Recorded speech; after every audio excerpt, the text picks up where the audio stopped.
my class. We're still on the family. We've got a whole bunch of stuff on the family. We're now on 16. Just a second. I gotta plug my battery in. Just a second. It's in the other room. Just a sec. Pause. Okay, I had to get my battery charger out of juice. Okay, we're on, as I said, 16E, and we just finished talking about the similar interests, and we pointed out that having kids and choosing a home are two really important similar interests. What in the heck is that? Oh, that's a reflection. Oh, just a second. That's annoying. All right, now I'm ready to go. That glare was annoying. Okay, as I said twice before, this is 16E. And there's just kind of a concept I wanted to mention to you that comes up when you talk about mate selection, and it is propinquity. And what that means is nearness and distance. And where it comes from is a study that was done in the 1950s. And they analyzed the marriage certificates, and they found, and this is before people lived together, before they got married. And what they found is that half of all people married somebody who lived within 12 blocks of them, okay? And the guy who wrote the article said, you know, Cupid must have wings, but they must be clipped or something like that. In other words, you know, the argument in our society is that there's just one perfect person for you out there. And it just so happens to live within 12 blocks. So I don't know, maybe that's true, maybe it's not. But the point is, if you're going to marry somebody, you got to meet them, right? And where are you going to meet them? You're going to meet them at church, at a local bar, at school, at work, and you're going to live near them, right? And so that's how you meet them. You come into contact with them. So that's what propinquity means, nearness, okay? Next thing I want to talk about, last two theories of mate selection, complementary needs.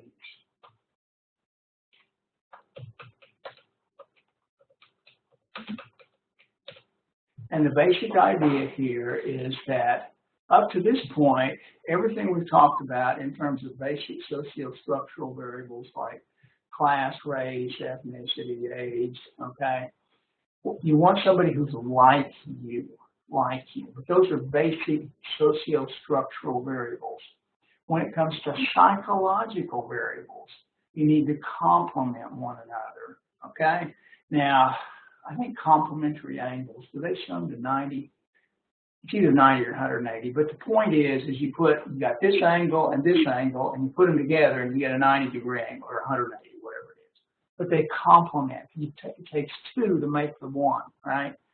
And that's what we're talking about with respect to psychological things.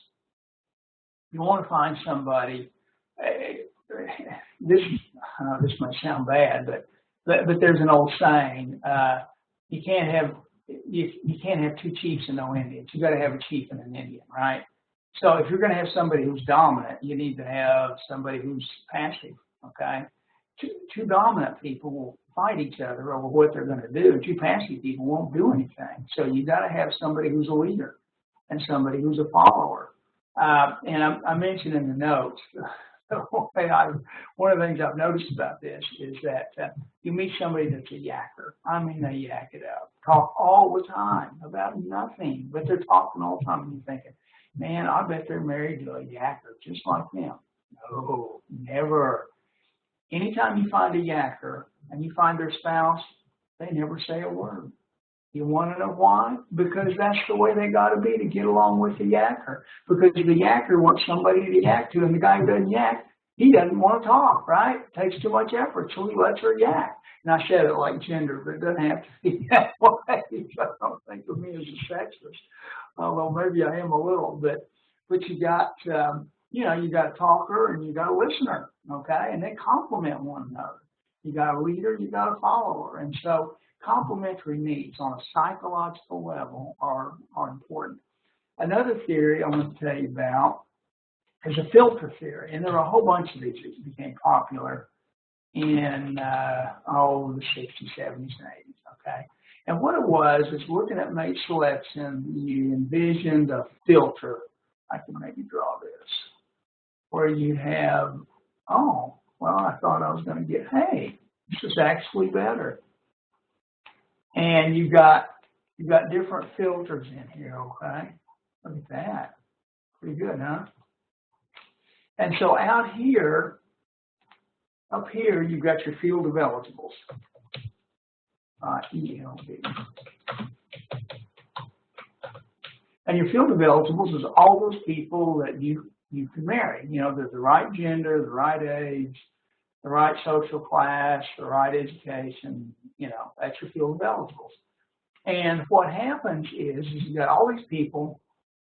The first stage, and maybe I can do this. This will be good. Let's see if I can do this. The first stage is called stimulus.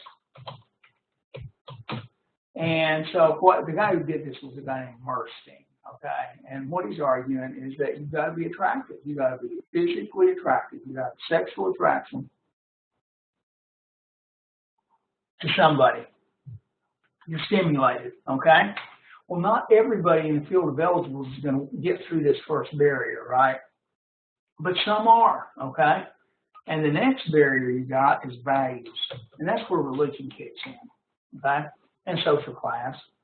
And so a lot of people here, some make it through the stimulus, fewer make it through the values. And then finally, we have role agreement, okay? Remember when we were talking about statuses and I said status set is like, you can't be a parent if you don't have a child, okay? Well, role agreement, we're talking about a status set there. You've got to have somebody who's going to do, you know, pay bills and somebody who's going to, you know, take out the garbage. And I mean, you got to agree on that. You take out the garbage, I'll pay the bills, that kind of a thing. So that's what we're talking about on role agreement. So finally, you get somebody down here, and you know they've made it through all three stages. And then the last thing, this isn't a part of Merstein's theory, but I always like to talk about it, and it's timing. You might meet the most perfect person for you, and you're in sixth grade, and you can't get married, you know, and she is the most perfect person for you. So timing is everything. There's this old song, when you're not with the one you love, love the one you're with. So the idea is that when you get ready to get married, you're going to get married to the person who's down here, okay? And there might be better people in earlier times or later times, but that doesn't matter. You're ready to get married now. You know, age at marriage has really changed a lot. I think I'll talk about that some more later, but now you guys are getting married really late. I mean, like 27 to 29, okay? For average age at marriage, I think that's what it is. I think it's 27 for girls. When I was your age, it was 21 and 20. So look at how, and that's the economic thing that's bringing that about. And some other stuff. But yeah, timing is an important consideration. Okay, what I'm ready to do now is to start talking about a big area. Let's see, where am I here? And it is change, family change, okay? The family is changing, and it's changing in profound ways. You know, you grow up at a particular point in time, and what you see you think is normal, but in terms of the family, it's not. You guys growing up think of your mom working as normal. That's not normal. Okay, that's a relatively recent thing. And, you know, latchkey kids, that's a recent thing. Illegitimacy is going through the roof. 40% of all babies born today, that's not first babies, that's all babies, are illegitimate. That's mind-boggling, folks. And these are changes that are taking place in the family. And we're wondering, you know, how does the family adapt to this? And the family is what we call an adaptive institution. That is to say, as changes come along, the family adjusts. It still provides things that we need, okay? So it doesn't go away, but it's adjusting, okay? The family if you look at the family and the Greeks and Romans, the family was totally different than it is now. The family was kind of like society. I mean, think of the 12 tribes of Israel. Those are clans, okay? And they made up the nation. The nation was the family, okay? And what's happened is that the family has lost its functions over time. So we're going to be talking about family change, all right? And I'm going to base it on a book that was written by somebody that you have heard of. Whoops, got that backwards. Ogburn and Nimhoff. Okay, well, Ogburn, if you remember, he was the guy on culture change, okay, the cultural lag hypothesis.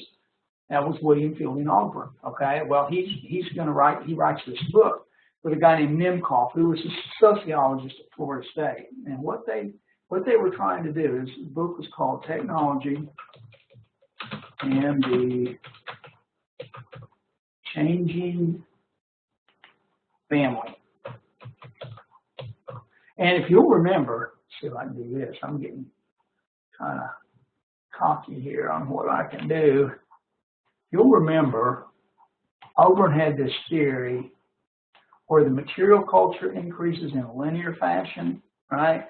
And the non-material, I can't draw curved lines, but the non-material increased, in a nonlinear fashion, and the gap between the material and non-material was cultural lag. Well, when you think about the family, what is the family? The family is an institution, and it's made up of norms, okay? It's made up of customs, basic expectations. It's all non-material stuff. The family's non-material, okay? But the material culture is impacting on the family, okay? It's influencing the way, one of the reasons we got more women working is because there's more jobs that women can perform due to technology, okay? They don't require brute strength like they used to. And so we're seeing more women working, and it's impacted everything, okay? Birth control impacted everything. So these technological changes are having an impact on family values and institutions, and that's what we're going to be talking about. Okay.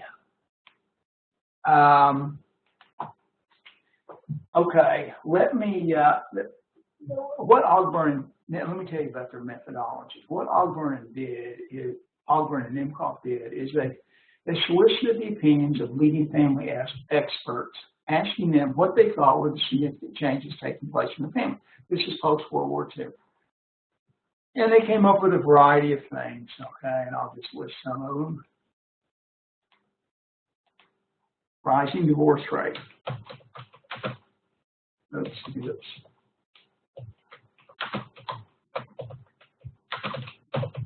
Rising divorce rate. Working. You know what? I better do these in order. Rising divorce rate.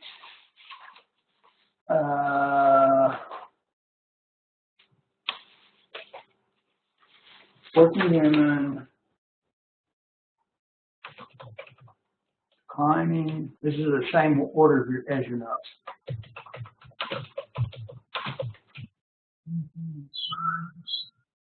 What does that mean? What does that mean? I can't type that E. The heck? All right. Declining family size. Prenate choice.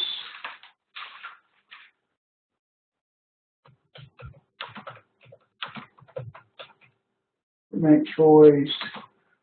Emphasis on the individual, and loss of family functions.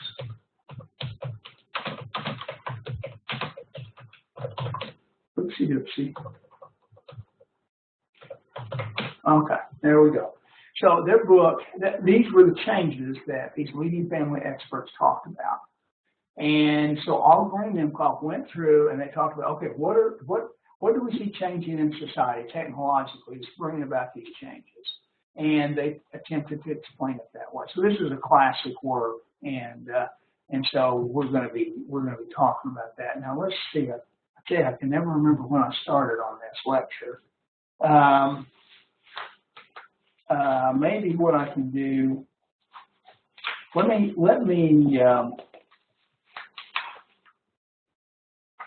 I'll tell you what I'm going to do. Let me talk about the rising divorce rate right quick.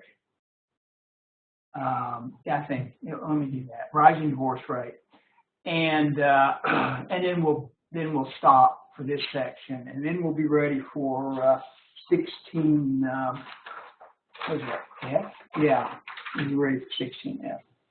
Okay, rising divorce rate. Okay, now there is a graph in your book, in the notes, okay, under chapter 16, that shows how the divorce rates have changed over time. Now, I don't know if I can do this. Let me try this. Oh, there we go. And you know what it does is I'll just really approximate. I don't want to write all this down because it would take me too long, but it would go from like 1920, okay, and what? Okay, maybe I could kind of do this. Let me see here. I need to scale this sucker out. Okay, I'm just gonna. Let's see. That's these are divorce rates. That's 3, 4, 5. Now, obviously, this isn't scaled accurately. This is going to be pretty poor imitation. But if you look in 1920, I'm just going to write 1920, the divorce rate was like 1.6, okay? So it was like 1.6, about right there, okay? And then in 1933, it went from 1.6 down to about 1.4. Okay, this was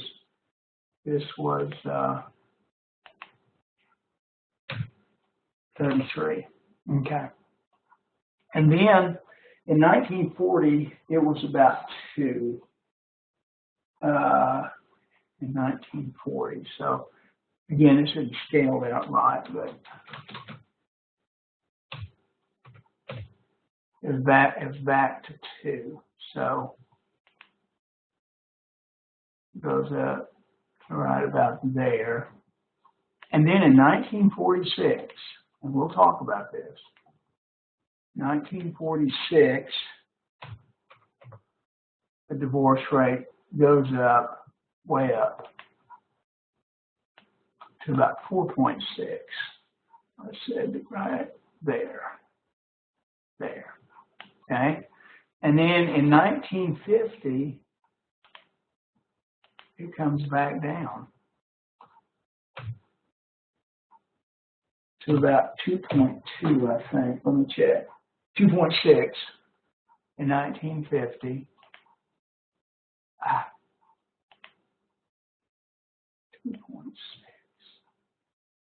About right there. And then in 1960, about 2.2. And then in 1981, let's see, I'm going to get lost here. This is 60. And then by 1981, which would be over here, the reason I picked that is its peak, and it was 5.6. And that was the highest it's ever been. Now this is divorces per 1,000 population. And since that time, it's kind of trailed off, okay? So that's what we're working with. That's what we're going to talk about. So let me talk a little bit about this. Okay, and there are several factors that I want to point out. Okay, there are several factors, macro factors, influencing the divorce rate. One of them is economics, another is war, and another is basic demographic factors or conditions. So we've got economics, war, let's see those, demographic factors, and then legal legal stuff, which I'll get to in a sec. Okay. Okay, let's talk about the economics first. Okay, you will notice that the divorce rate goes down a little bit in 1933. 1933 was kind of a peak of the Depression, okay? And what happens is you might think that, okay, the Depression, people are under greater stress, so they're more likely to get divorced. That's not true. It's the opposite of that. During the Depression, people, it is more stressful, but they can't afford, divorce is expensive. They can't afford to get divorced, okay? They don't have the money. And so they stay together, okay? Think of divorce as a luxury to escape an undesirable relationship, and they don't have the money to buy it. Because you got, you know, instead of one household with one set of revenue, you got two households with the same set of revenue. And it's expensive, okay? The second thing that impacts it is war. You will notice in 1946, we really see it peaked, okay? And then came right back down. Here's what's going on with the war. First of all, you have hasty marriages, okay? People get married more quickly during times of, you know, of political unrest, economic, when things are scary, people cling to one another. And so what happens is then, you know, when we got involved, when Japan bombed Pearl Harbor in 1941, okay, it was scary because we'd heard about the war. The Germans invaded Poland in 1939, so the war had been going on for 2 years. And that's scary enough. And then Japan bombs Pearl Harbor, and everybody's scared, okay? And what happens during these times is that the marriage rates go up. Well, marriage rates are followed by divorce rates. And so what happens is that people get married and they're not ready to get married. They're ill-prepared to get married, okay? That still happens. When 9/11 occurred, these dating services, they reported that there was a bump in interest, okay? People need other people during times of calamity. Okay, so the hasty marriages, and then there was the prolonged separation.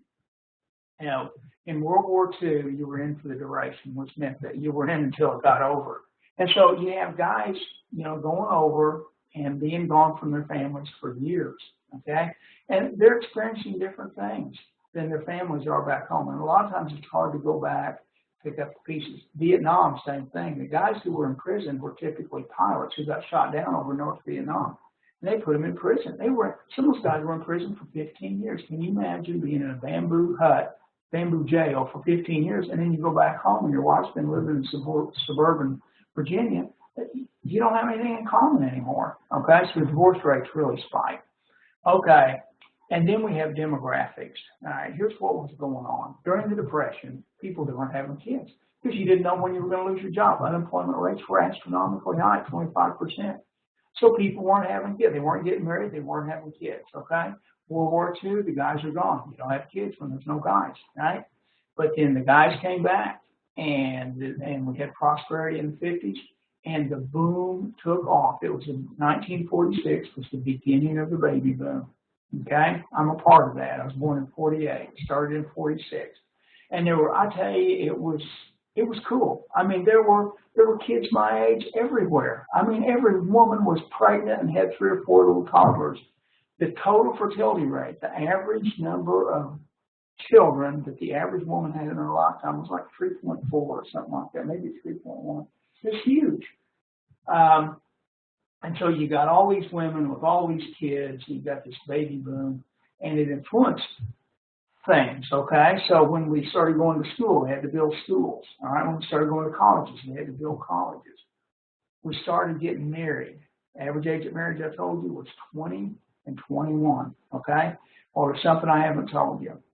Just as marriage is a young person's game, divorce is a young person's game. The average length of a marriage that ends in divorce is 7 years. And that's the average, and that includes a lot of people who stay married until the kids are leaving the nest. And so what you have is a lot of people getting married and then a lot of people getting divorced. And what you see here, this big old hump here, it's like the baby boom, okay? And they're getting married and then they're getting divorced, and it's causing this huge thing. Now, when millennials, when you guys start getting married, you're not getting married very fast, but when you do, then there will be a subsequent divorce bump too. But that's what we see right now. So demographics had an effect. And then there's a legal issue here too, and I'm going to talk about that. I'm thinking we take we stop. Let's see. Yeah, I think so. Okay, let's pause here, and we'll pick up on that in a little bit. And so this is the end of 16. This is the end of 16E. Okay, so we'll be ready for 16F. So it's 16E here. Okay.